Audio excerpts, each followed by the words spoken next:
So today we're going to be making a bass tone using only free plugins.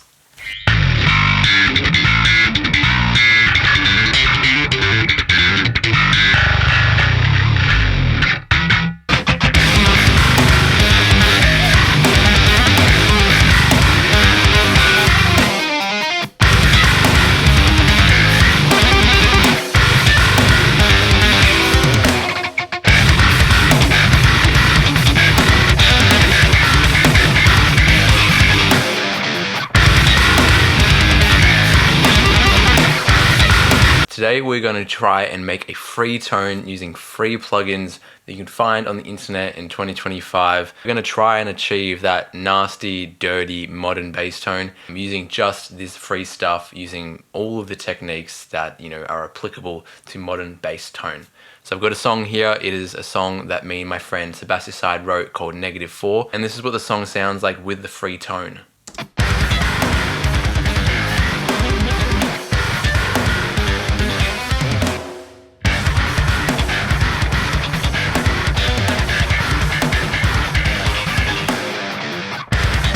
So all of that is using free plugins, and let's get stuck into how we're going to build that. So the key thing about making a modern bass tone is the power of the computer, the power of plugins, the power of parallel chains that you can make with bass tones. For example, newer DSP, their plugin Parallax automatically splits up the parallel chains for you, which is why it's called Parallax.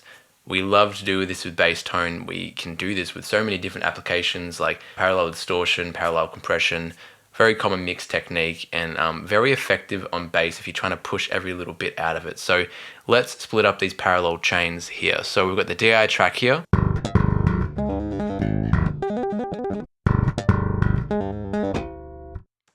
So these are the final DI tracks that I used on the actual song, and we're going to use this to build the tone. So first thing what we're going to do is I've got a bass bus already set up down here. I'm going to bypass all these plugins though so we can build it up from scratch. So let's split up the bass track into 4 tracks. We're going to drag it into our bass bus here and let it sit right there. We're going to mute that original DI sound. We don't want that. And we are going to go through and also mute all of these except for one and focus on this first track here.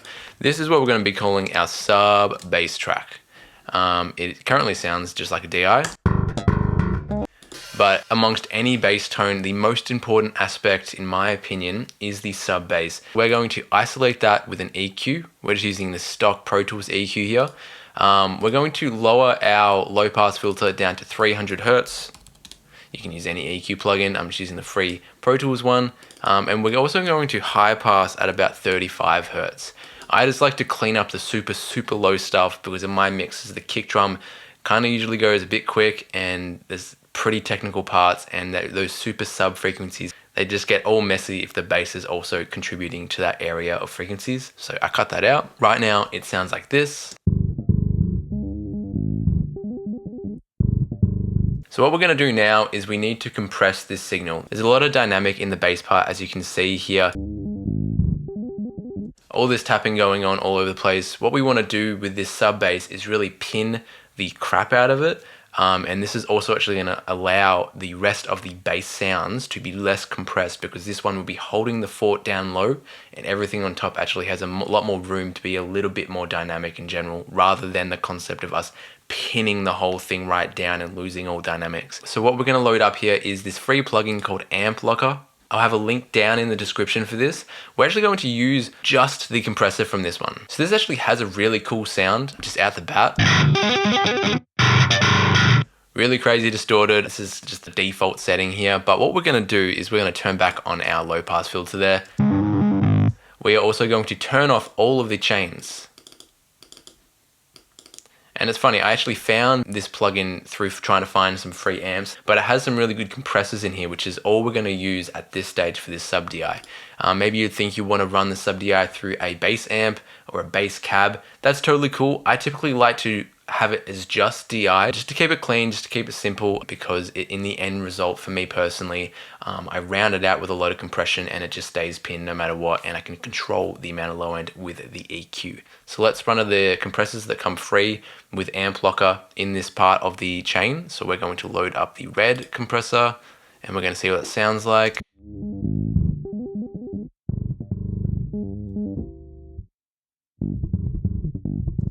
We're just dialing back the threshold there to hit about 7 dB.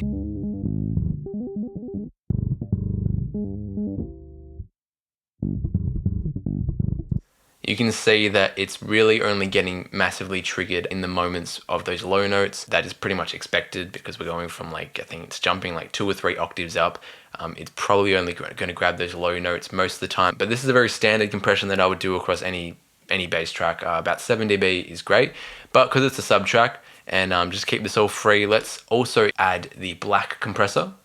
And we're going to do a similar thing. We're just going to basically double down on this. Rather than slamming it by like 20 dB of compression, we're going to do a couple stages there of compression to keep it nice and tight.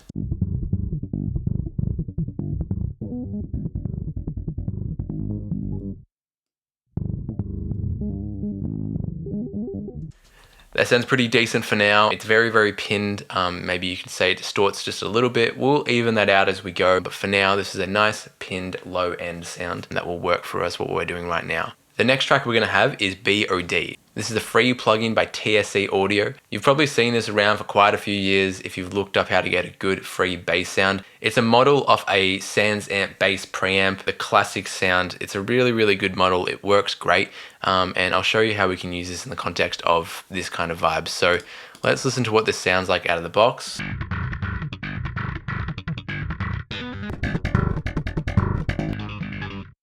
Sounds like pretty decent. The blend is currently up all the way, which is chill. What I want to do is crank the drive all the way up. Sounds kind of nasty. A lot of low mid kind of honk. So let's actually boost up the presence and the high end. Even back off the lows.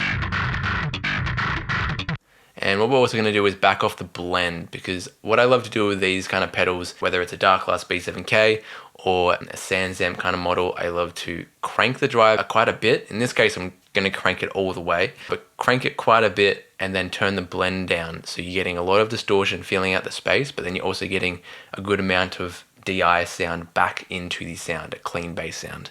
That is the goal here.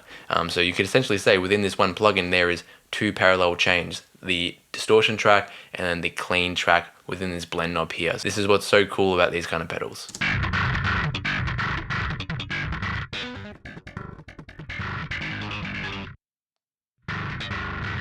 Let's go to about back there. If we wanted to push this even further, we could crank the input to really push the distortion even more.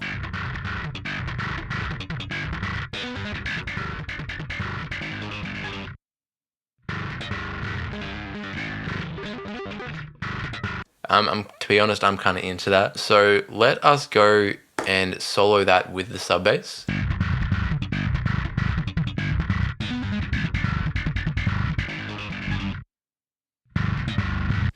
Cool, that's sounding decent. It's sounding a bit muddy. So let's load up our EQ and get rid of some of those super, super low stuff.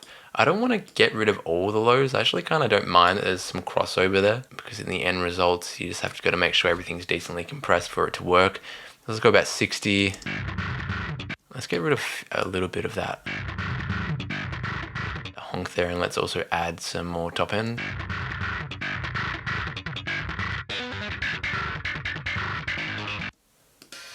Let's listen to that against the sub bass.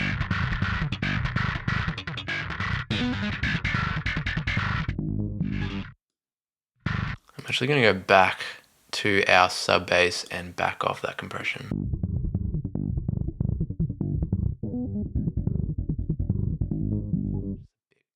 It's just a bit crazy there. I'm also going to crank up a little bit of the subs in this EQ. Sometimes I like to just crank it a little bit. Let's go to about 80 Hertz. To give it a bit more of like the real sub kind of low kind of sound.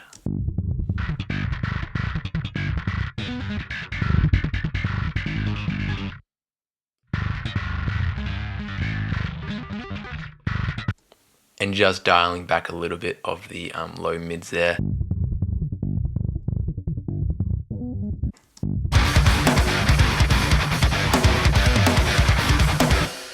So if we actually listen to that sub track in context, we can get it leveled and make sure it's sitting nicely against the kick drum.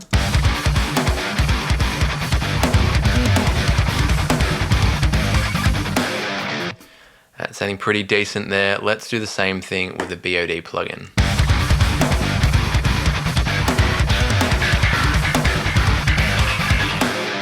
Okay, I'm finding the plugin's pretty quiet, so I'm going to do the same thing with the output and crank it.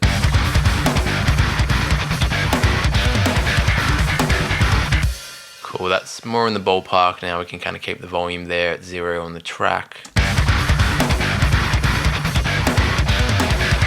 I mean, that is a lot of the work done, to be completely honest. What we're finding then just before is that the sub bass was so much louder than the BOD plugin. And as soon as we pull that up, it actually sits very nicely in the context of the mix. That's sounding pretty decent, to be completely honest with you. I'm going to copy this directly over to that track. And I'm going to also just use the compression from here on this main bass track. Let's just use the black comp on this one.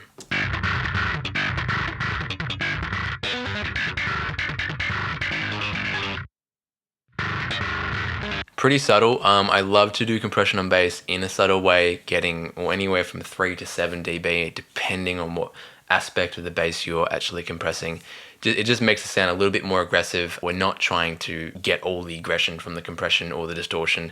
That should actually come from the take. Again, if we listen back to our DI track up here, you'll hear all those transients are nice and healthy. All the dead notes are just dead notes. We aren't trying to, over compromise with the tone. The aggression should be there if we are playing the bass well. So now I'm just gonna make sure the level is good from activating this compressor. It's a bit of a volume dip, let's match it.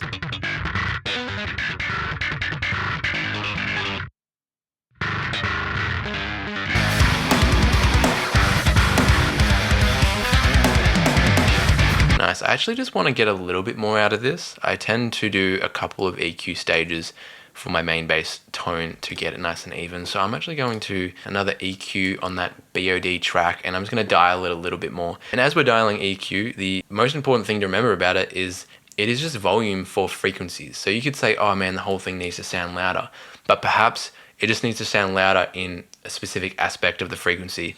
Super obvious concept, but super easy to overlook, especially if you're just getting into EQing. It's just volume for frequencies. So let's turn up some of the top end, because that's what I feel like is just needing a little bit more here in the mix.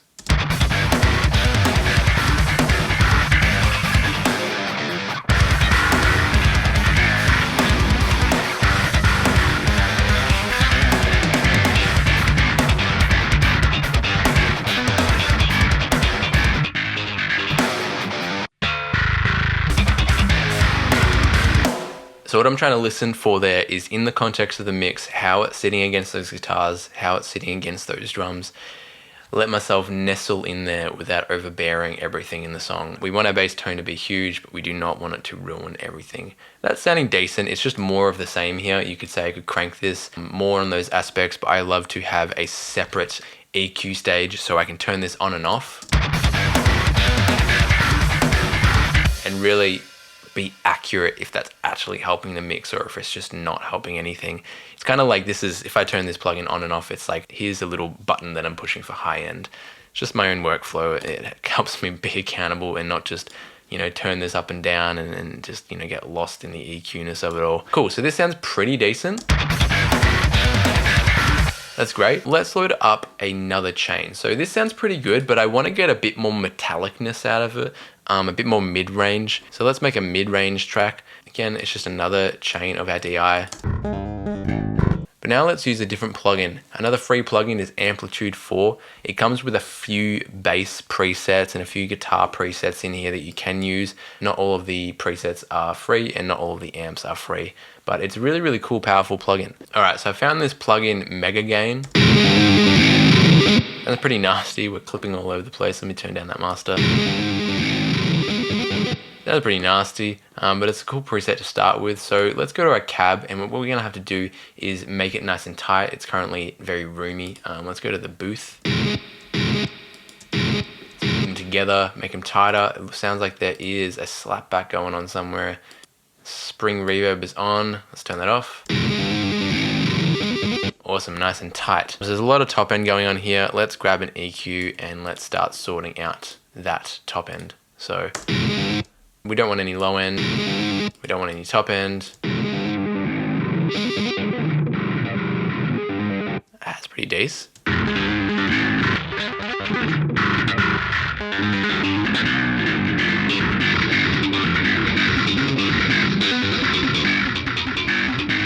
So what we're looking for is to narrow out the low end and some of the top end to fill in the space in the middle of this bass tone where we could afford to have more distortion. This will allow it to sound more aggressive in the mix, but overall, the reason why we can have a tone like this that is so pushed, and you can get any free guitar plugin to get this sound really, but the whole point is that we can use this underneath our main bass sound.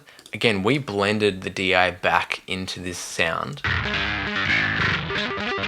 And we might even push that further in the next step here to get some more cleanness out. So because there's already some clean in that sound, it means that underneath we can get it all fuzzy, get rid of those transients. We're going to lose all of that articulation, but that is okay because that is not the purpose of our mid-range spot. Our mid-range spot is supposed to be decently, distorted and not have much dynamic and just really be providing the solidity in the middle and allow the clean layout to do its purpose of getting those plucks, getting those high-end notes nice and clean and clear, rather than this one doing that.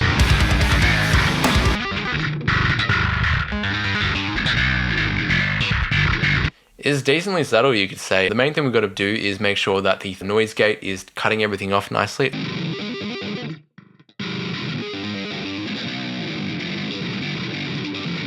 As it will make the tails nice and long, which we don't want. We don't want it to be lingering after our bass notes.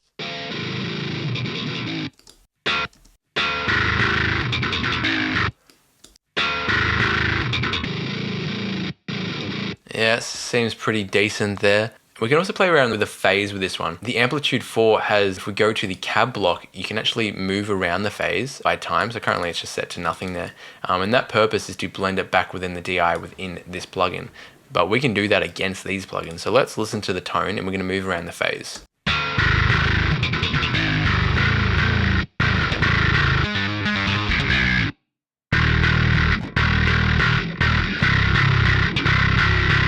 Actually sounds great all the way to the left. All I'm listening for is that there's a bit more low end involved in the tone when you do that.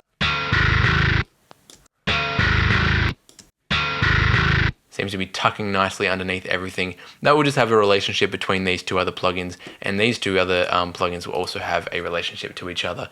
I try to not overthink it, just try to chase that sound, and whatever sounds good, sounds good. There might be some phase issues. We are doing plenty of parallel processing, but this plugin has a really great feature that allows you to mess around with that. So what I want to do now, I actually want to create one more of these BOD plugins. I like the sound, but there is just not enough clean sound coming through, and I don't want to compromise the volume that I've done here. I could easily turn this blend down, but what I'm going to do is I'm actually going to leave the exact same chain on there on this duplicate track here that I just made. I'm going to turn down the blend all the way, so this should just be DI. It should actually be perfectly in phase with this one.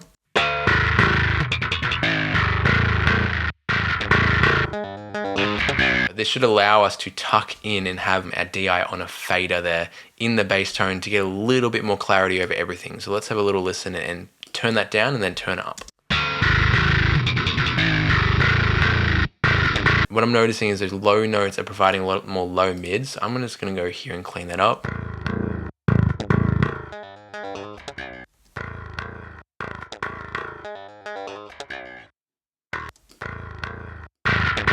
So we got sub bass, BD plugin times 2, and then the mid-range plugin. So that is amp locker, just doing the compression on all of these tracks. Apart from the mid-range, the distortion there is doing the compression onto the track naturally. And then we've got the BOD plugin on completely clean, and the BOD plugin on a bit of a blend knob right there. So now we've got all those tracks there. Let's go do our bus here and make them all sound a little bit more cohesive together and do a few bigger moves across all of it to tie it into the mix even more.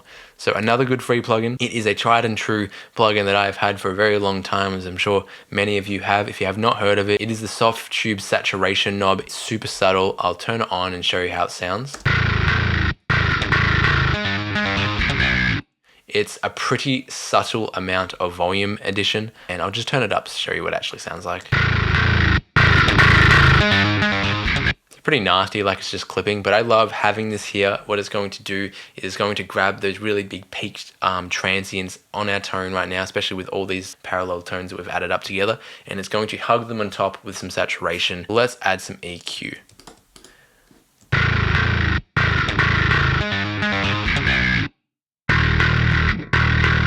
I'm just wanting to clean up some of those super low frequencies again, just be super safe and clean up some of the top frequencies. I'm low shelving at 12,000 Hertz. I don't need anything above that. I'm also cleaning up these two frequencies here, about 5K and 4K.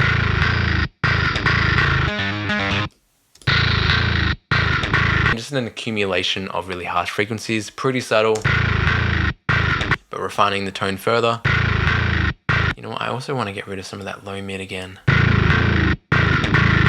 It's just nasty right there.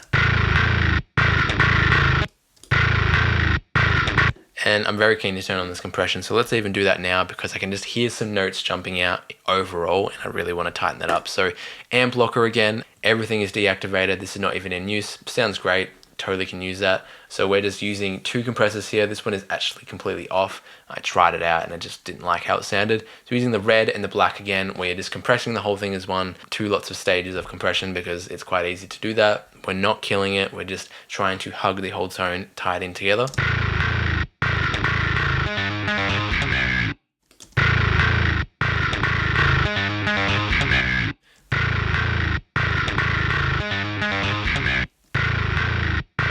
About 2 dB of compression on the red compressor.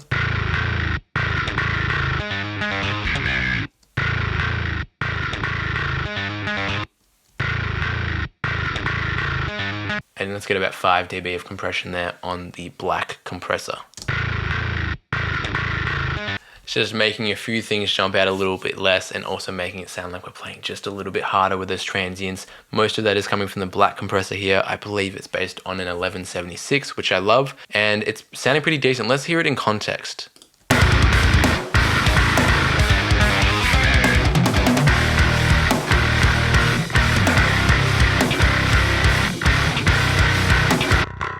I'm gonna turn down the DI track. Again, mixed context is everything. These are all good elements on their own, but we just want to get the level quite right. So let's turn this down.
It's sounding pretty decent. Sick, I'm pretty happy with that. Entirely free plugins, all the links will be down in the description, and you might be looking at this being like, that is a lot of tracks for one bass sound.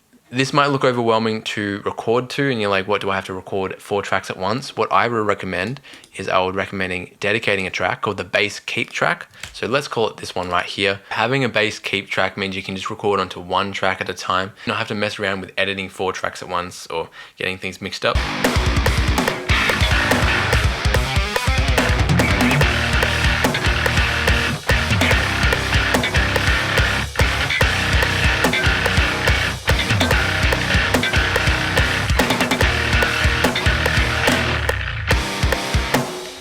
So if we record into this one track, what we can do is just leave it all up there, do the edits that you need to do, and then we can just drag it down to the tracks below and have the exact same process that we just did. So let's unmute all that, and it should be the final tone.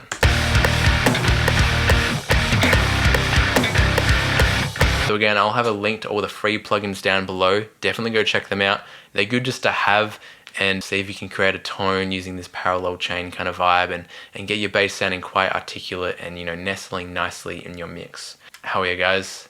Peace out.